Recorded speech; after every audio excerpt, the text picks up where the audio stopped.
बिस्मिल्लाहिर्रहमानिर्रहीम। अस्सलामुअलैकुम। कैसे हैं आप सब? अल्लाह ताला आप सबको खुश रखे और अपनी आफियत में रखे। आज आपके साथ बहुत ही मज़े के करेले दाल और चिकन की रेसिपी को शेयर करने जा रही हूँ, जो यकीनन आपने पहले नहीं खाए होंगे। और ये बहुत ही मज़े के करेले बनते हैं कि जो बच्चे नहीं भी करेले खाते वो भी इसके साथ बहुत शौक से दो दो तीन तीन रोटियां खा जाते हैं, क्योंकि इसके साथ जो है इसका टेस्ट जो है बिल्कुल भी कड़वा नहीं होता और बहुत ही ज़बरदस्त करेले बनते हैं। तो चलें रेसिपी को करते हैं स्टार्ट। इसके लिए हैं मैंने 1 किलो करेले। और करेले जो हैं उनको मैंने अच्छे तरीके से छील कर तो इस तरह से सेंटर से उनके बीज निकाल लिए हैं सारे, और इस शेप में इनको मैंने काट लिया है। और काटने के बाद तकरीबन 15-20 मिनट के लिए इनको नमक लगाकर तो रख दिया था। अब इनको अच्छे तरीके से मैंने वॉश कर लिया है, और वॉश करने के बाद इनको बहुत ही अच्छी तरह से हमने निचोड़ना है कि इनमें बिल्कुल भी पानी ना रहे। तो इस तरह से हाथों के साथ दबा दबा कर हम इसमें से पानी निकाल लेंगे और इनको हम पैन में डाल देंगे फ्राई होने के लिए। और अब मैंने इसको पैन में डाल दिया है, थोड़ी देर हम इसको फ्राई करेंगे।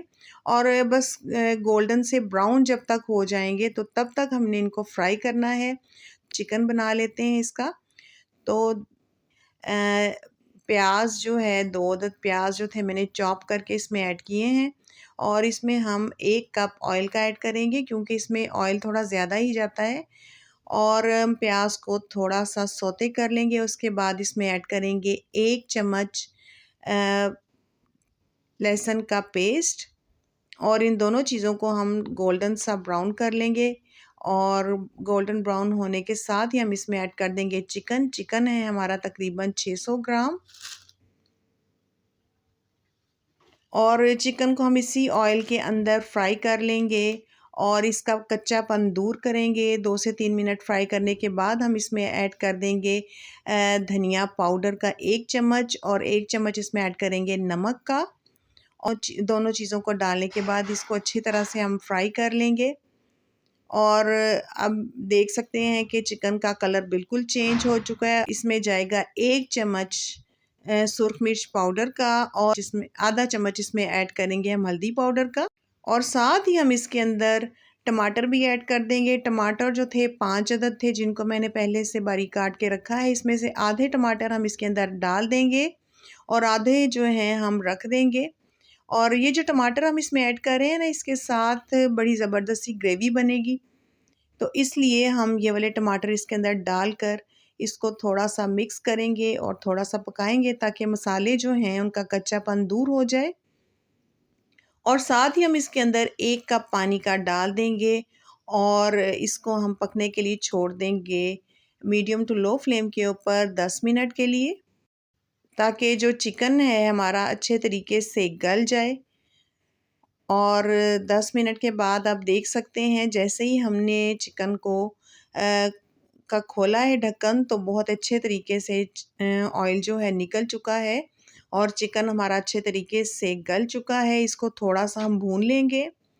और भूनने के बाद आप देख सकते हैं कि इसमें से ऑयल जो है वो काफ़ी हद तक निकल चुका है। अब इसी तरह का देखें आप, इसी तरह की ग्रेवी हमें चाहिए।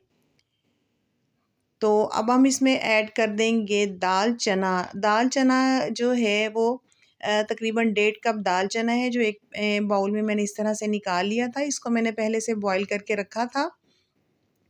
और दाल जो है ना, आपने इतनी बॉईल करनी है कि बहुत अच्छे तरीके से गली हो और खड़ी हो।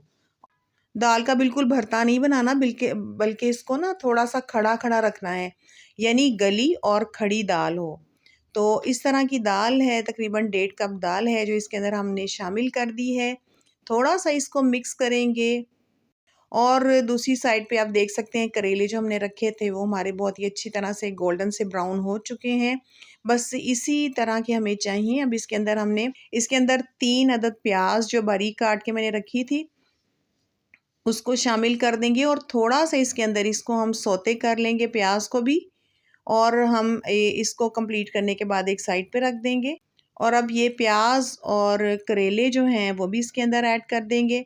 और साथ में टमाटर और हरी मिर्चें जो थी जो टमाटर हमने बचाए थे वो भी इसके अंदर ऐड कर देंगे और इन चीज़ों को अच्छे तरीके से मिक्स करने के बाद हम इनको छोड़ देंगे 10 मिनट के लिए दम के ऊपर। और जो फ्लेम है आपने बहुत ही लो रखनी है इसके ऊपर। तो ये करेले की रेसिपी जो बहुत ज़बरदस्त है, बिल्कुल भी इनमें करेलों में कड़वापन नहीं है। मैंने अपने बच्चों के ऊपर इसका एक्सपेरिमेंट किया है कि जो बच्चे नहीं भी खाते हैं, वो करेले बहुत शौक से इस रेसिपी के साथ खाते हैं।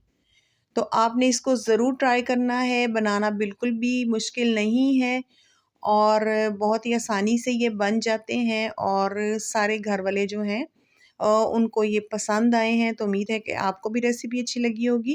पसंद आई रेसिपी तो आपने कमेंट में ज़रूर बताना है कि आपको ये रेसिपी कैसी लगी।